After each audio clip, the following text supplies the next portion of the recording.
السلام عليكم. الحمد لله وحده والصلاة والسلام على من لا نبي بعده. সম্মানিত উপস্থিতি, আজ আমার বক্তব্যের বিষয় এবং আলোচনার বিষয় হচ্ছে জান্নাত। এই জান্নাত হলো নয়ন প্রতিকর, সুখময় এবং শান্তিময় জান্নাত। এই জান্নাতকে আরো বলা হয় দৃষ্টিনন্দন বাগান ও ঝর্ণাসমূহ। এই জান্নাত যে কত সুন্দর হবে, কত সুখময় হবে, কত শান্তিময় হবে, কত আনন্দময় হবে, তা কোনো বৈজ্ঞানিক, তা কোনো লেখক, তা কোনো গবেষক তা লিখে এবং গবেষণা করে শেষ করতে পারবেন না। তাই তো মহান আল্লাহ তাআলা পবিত্র কোরআনে সূরা সাজদার 17 নং আয়াতে বলেছেন, ফালা তা'লামু নাফসুম মা উখফিয়া লাহুম মিন কুররাতি আ'য়ুনিন জাযাআন বিমা কানু ইয়ামালুন। মহান আল্লাহ তাআলা তিনি নিজে আয়াতে বলেছেন যে পরকালে আমার বান্দার জন্য যে নয়ন প্রতিকরে কি লুকিয়ে রয়েছে, নয়ন প্রতিকরে কি আছে, নয়ন প্রতিকর জান্নাতে তার জন্য কি লুকিয়ে আছে তা কেউ বলতে পারবে না একমাত্র মহান আল্লাহ তাআলা ছাড়া। জান্নাত হচ্ছে সকলের ভালো কাজের ফলাফল স্বরূপ।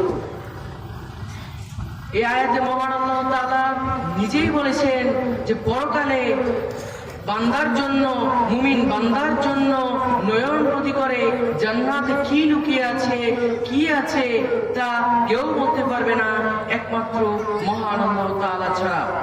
তাই তো মহান আল্লাহ তাআলা আমাদেরকে সৃষ্টি করেছেন একমাত্র তারই ইবাদত করার জন্য। যে ব্যক্তি আল্লাহর ইবাদত করবে, তাওহীদ প্রতিষ্ঠা করবে, সালাত আদায় করবে, রাসূল সাল্লাল্লাহু আলাইহি ওয়াসাল্লামের পদ্ধতিতে 5 ওয়াক্ত সালাত আদায় করবে, সিয়াম পালন করবে, হজ পালন করবে, আল্লাহর সমস্ত ইবাদত করবে, সে ব্যক্তি পরকালে জান্নাতে যাবে। সে ব্যক্তির জন্য পরকালে রয়েছে জান্নাত। সম্মানিত উপস্থিতি, এই জান্নাত বিষয়ে আলোচনা করতে গেলে সময় দরকার কয়েক ঘন্টা। যদি মহান আল্লাহ তাআলা আমাকে সেই তৌফিক দান করেন, তাহলে কোনো খুতবার মাধ্যমে অথবা কোনো আলোচনার মাধ্যমে আপনাদেরকে তা জানানোর চেষ্টা করব ইনশাআল্লাহ। আজ আমার বক্তব্যের বিষয় এবং আলোচনার বিষয় হচ্ছে সর্বশেষ যে ব্যক্তি জান্নাতে প্রবেশ করবে তার জান্নাতটা কেমন হবে, তার জান্নাতটা কতটুকু বড় হবে, তার জান্নাতটা কেমন হবে। আসলে আমরা আজ তার বিষয়ে জেনে নিই। আমি একটি হাদিস বলে আমি আমার আলোচনা, আমি আমার বক্তব্য শেষ করব ইনশাআল্লাহ।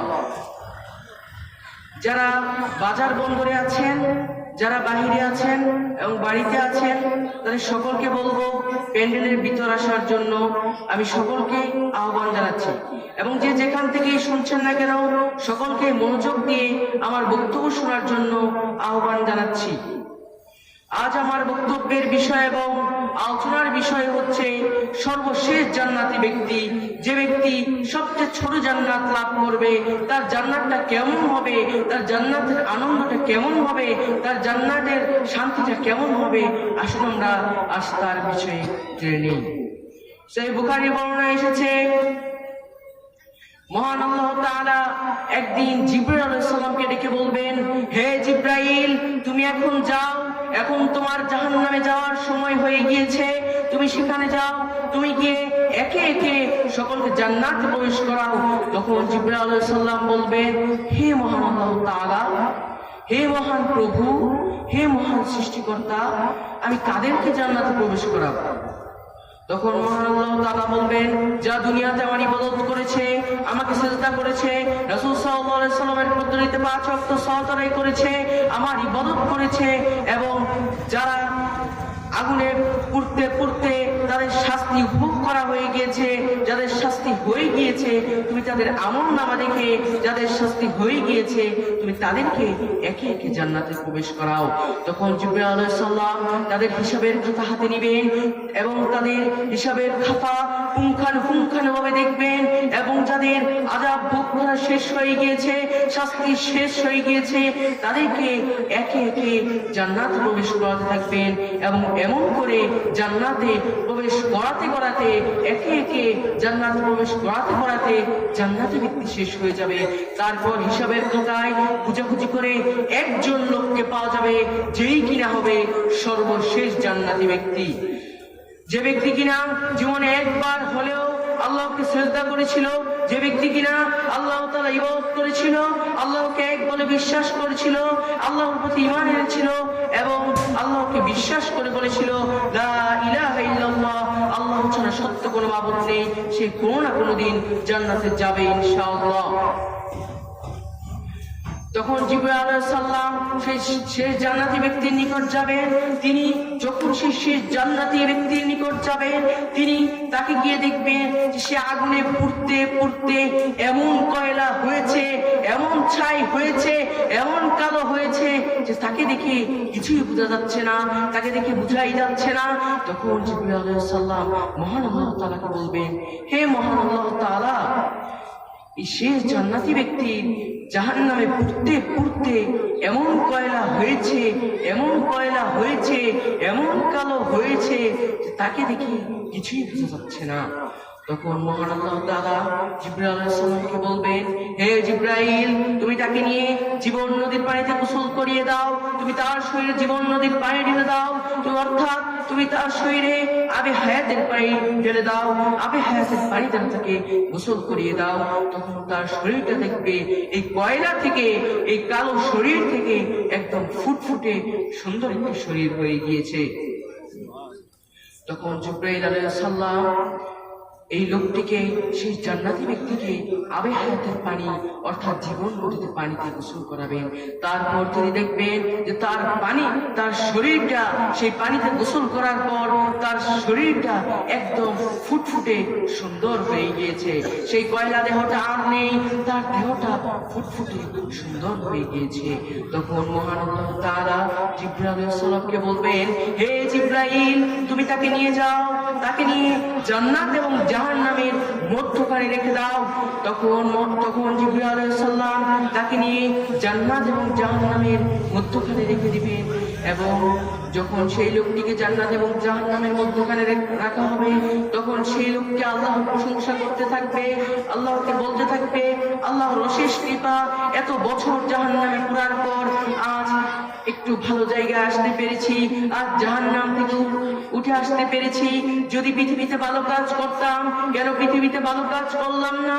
যদি পৃথিবীতে আজ ভালো কাজ করতাম তাহলে এই জাহান্নামে এত বছর আমার আর করতে হতো না, আমি জান্নাতে বসবাস করতাম।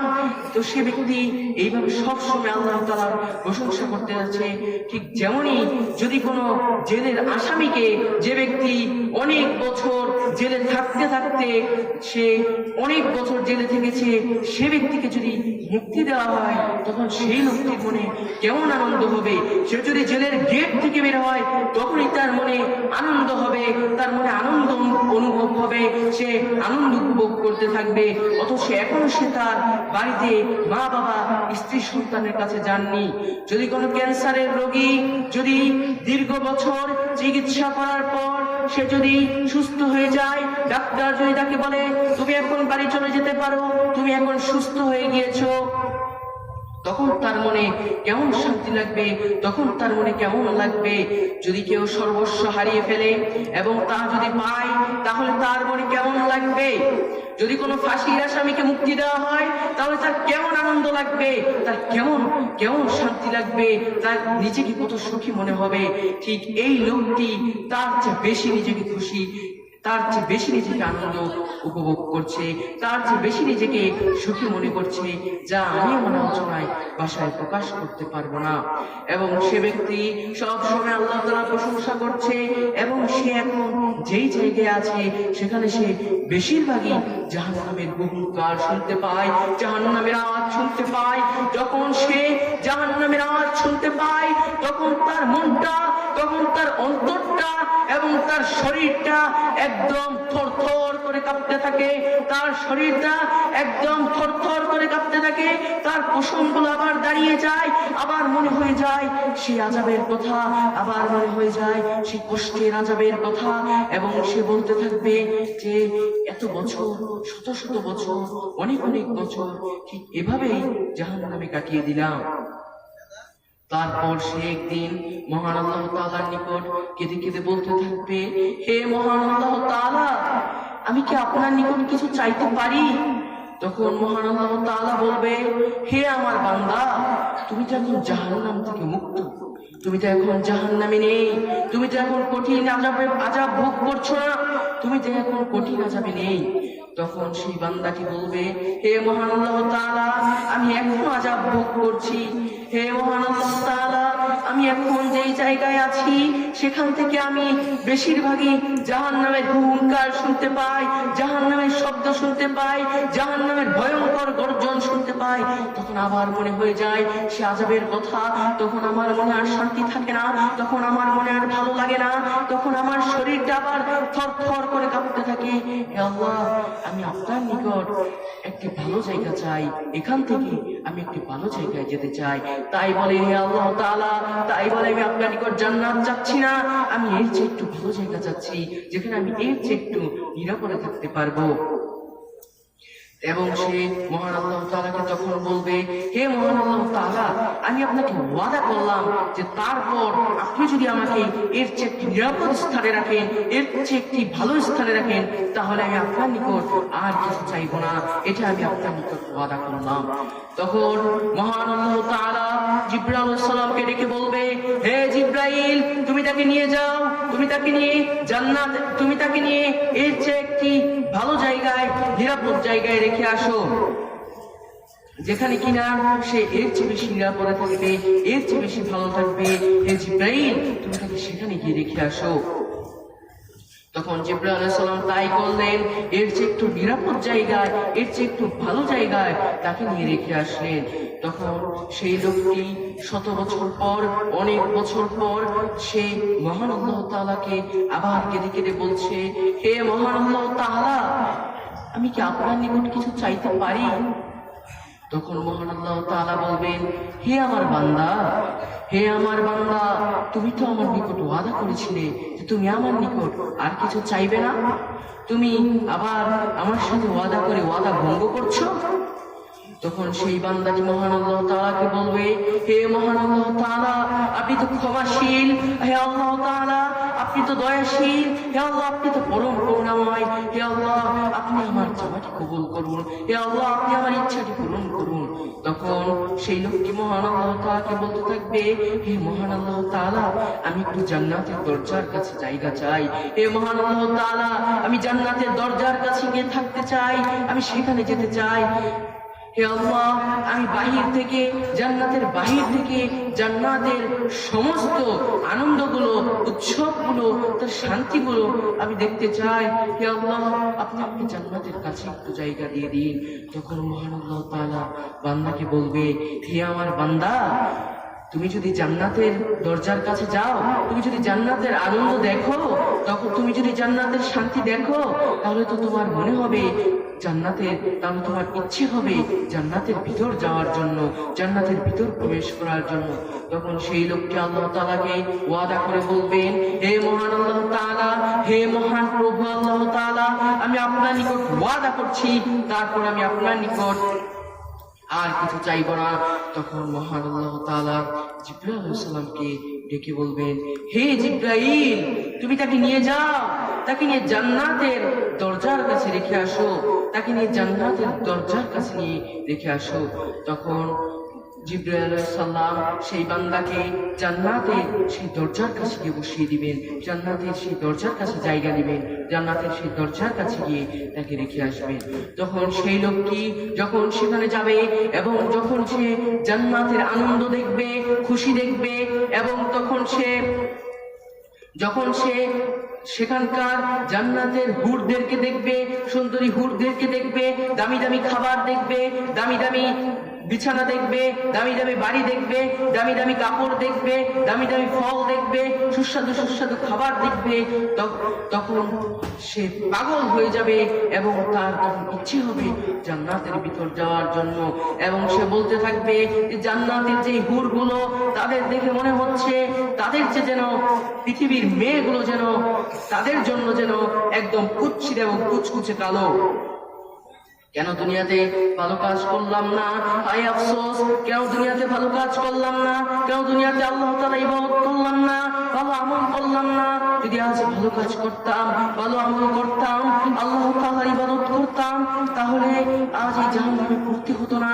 জান্নাতে হুরদেরকে নিয়ে, সুন্দরী হুরদেরকে নিয়ে দামি দামি খাবার খেয়ে এবং সুস্বাদু খাবার খেয়ে দামি দামি বিছানায় থাকতাম, দামি দামি বাড়িতে থাকতাম, আজ আমার কোনো কষ্ট থাকতো না। তখন সে মহান আল্লাহ তাআলাকে আবার ডেকে বলবে, কেঁদে কেঁদে আবার মহান আল্লাহ তাআলাকে ডেকে বলবে, হে মহান আল্লাহ তাআলা, আমি কি আপনার নিকট কিছু চাইতে পারি? তখন মহান আল্লাহ তাআলা বলবেন, হে আমার বান্দা, তুমি তো আমার নিকট ওয়াদা করেছিলে তুমি আমার নিকট আর কিছু চাইবে না, কিন্তু তুমি কেন আবার আমাকে ওয়াদা করে আবার সেই ওয়াদা ভঙ্গ করছো? তখন সেই বান্দাটি আবার একই কথা বলবে, হে আল্লাহ, আপনি তো দয়াশীল, হে আল্লাহ, আপনি তো ক্ষমাশীল, হে আল্লাহ, আপনি তো পরম করুণাময়, হে আল্লাহ, আপনি চাইলে কি না পারেন, হে আল্লাহ, আমি আপনার নিকট জান্নাতের কোণে একটু জায়গা চাই, হে আল্লাহ, আপনি আমাকে জান্নাতের কোণে একটি জায়গা দিন, হে আল্লাহ, আমি আপনার নিকট তারপর আর কিছু চাইবো না, হে আল্লাহ, এটি আমার শেষ চাওয়া, হে আল্লাহ, আপনি আমাকে জান্নাতের কোণে একটু জায়গা দিন। তখন মহান আল্লাহ তাআলা তার কথা শুনে একটু হেসে দিলেন এবং হেসে হেসে মহান আল্লাহ তাআলা বললেন যে তুমি আস্তে আস্তে আমার জান্নাতের ভিতরে প্রবেশ করে ফেললে, তুমি আস্তে আস্তে আমার জান্নাতের ভিতরে ঢুকে পড়লে। তখন মহান আল্লাহ তাআলা বলবেন যে যাই হোক না কেন, তোমার ইচ্ছা তো পূরণ করা হলো, তোমার ইচ্ছা তো পূরণ হলো।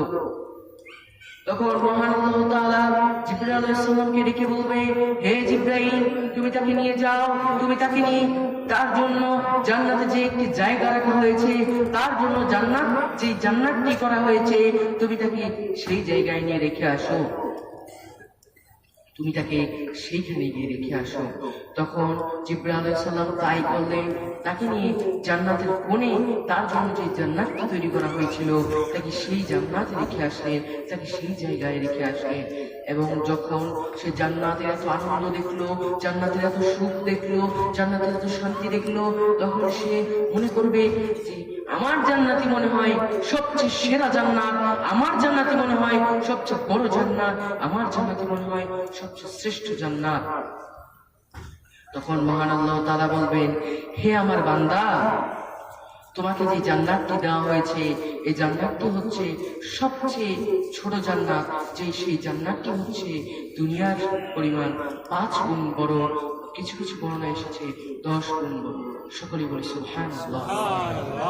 চিন্তা করে দেখেছেন, যে ব্যক্তি কিনা সর্বশেষ জান্নাতি ব্যক্তি, যে ব্যক্তি কিনা সর্বশেষ জান্নাতে যাবে, তার জান্নাতটাই যদি এত বড় হয়, তাহলে যারা জান্নাতুল ফেরদাউসে যাবে, যারা কিনা নবী রাসূল শহীদ মুমিন ব্যক্তি, তাদের জান্নাতটা কেমন হবে একবার কি চিন্তা করে দেখেছেন? আমরা কি শেষ জান্নাত চাই? সবচেয়ে ছোট জান্নাত চাই? চাই না, আমরা চাই সবচেয়ে বড় জান্নাত, সবচেয়ে শ্রেষ্ঠ জান্নাত, সবচেয়ে সেরা জান্নাত, জান্নাতুল ফেরদাউস। তো আমরা কি করছি? আমাদের তার অনুযায়ী আমল করতে হবে, রাসূল সাল্লাল্লাহু আলাইহি ওয়াসাল্লামের পদ্ধতিতে 5 ওয়াক্ত সালাত আদায় করতে হবে, আল্লাহ তাআলা ইবাদত করতে হবে, তাহলে আমরা জান্নাতুল ফেরদাউসে প্রবেশ করতে পারবো ইনশাআল্লাহ।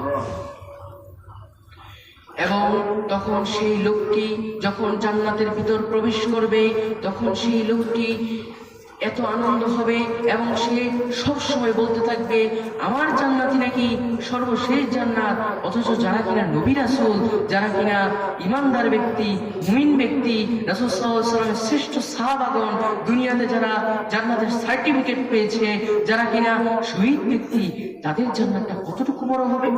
তাদের জান্নাতটা কেমন হবে, কত আনন্দদায়ক হবে। তখন সে মহান আল্লাহ তাআলাকে বলবে, হে মহান আল্লাহ তাআলা, আপনি তো আমাকে জান্নাত দিয়েছেন, এখন আপনি আমাকে জান্নাতের সুন্দরী সুন্দরী হুর দিন, জান্নাতের সুন্দর সুন্দর খাবার দিন, দামি দামি খাবার দিন, সুস্বাদু সুস্বাদু খাবার দিন, আমাকে দামি দামি বিছানা দিন, আমাকে দামি দামি ঝর্ণা দিন, আমাকে দামি দামি বাড়ি দিন। তখন এই লোকটি মহান আল্লাহ তাআলাকে এটা বলতে থাকবে, তখন মহান আল্লাহ তাআলা তাকে সবই দিবে। এবং সে যখন তা দেখবে, তার আনন্দগুলি দেখবে, জান্নাতের আনন্দগুলি দেখবে, তখন সে তা দেখে সে একদম দিশেহারা হয়ে যাবে। সে শুধু একটাই চিন্তা করবে যে আমার জান্নাত মনে হচ্ছে সেরা জান্নাত, আমার জান্নাত মনে হচ্ছে শ্রেষ্ঠ জান্নাত। কিন্তু যারা কিনা নবী রাসূল ছিলেন, অথচ আমার জান্নাত নাকি সবচেয়ে ছোট জান্নাত, কিন্তু যারা নবী রাসূল ছিলেন, যারা কিনা শহীদ ছিলেন, যারা কিনা রাসূল সাল্লাল্লাহু আলাইহি ওয়াসাল্লামের শ্রেষ্ঠ সাহাবা ছিলেন, যারা কিনা মুমিন ব্যক্তি ছিলেন, যারা কিনা জান্নাতুল ফেরদাউস লাভ করেছে, তাদের জান্নাতটা কতটুকু বড় হবে, তাদের জান্নাতটা কতটুকু সুন্দর হবে, তাদের জান্নাতটা কত বড় হবে, কত দামি হবে। অথচ আমার জান্নাত নাকি সবচেয়ে ছোট জান্নাত। এবং সে এভাবেই সবসময় মহান আল্লাহ তাআলার প্রশংসা করতে থাকবে।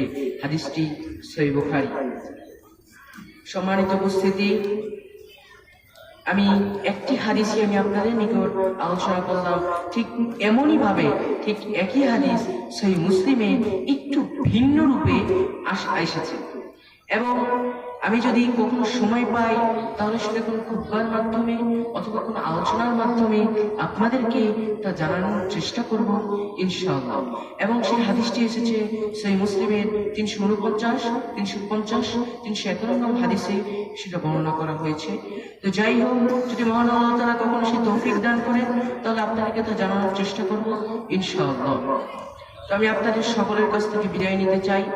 বিদায় শেষে আমি আপনাদের সকলের নিকট দোয়া চাইছি, আমি যেন একজন ভালো আলেম হতে পারি, আমি যেন সারা পৃথিবীতে ইসলাম প্রচার করতে পারি, আমি যেন একজন আদর্শ সন্তান হিসেবে গড়ে উঠতে পারি, এবং আমি যেন আমার পিতামাতার জন্য, দাদা দাদির জন্য, নানা নানির জন্য এবং আপনাদের সকলের জন্য যেন দোয়া করতে পারি, আমি যেন একজন আদর্শ সন্তান হতে পারি।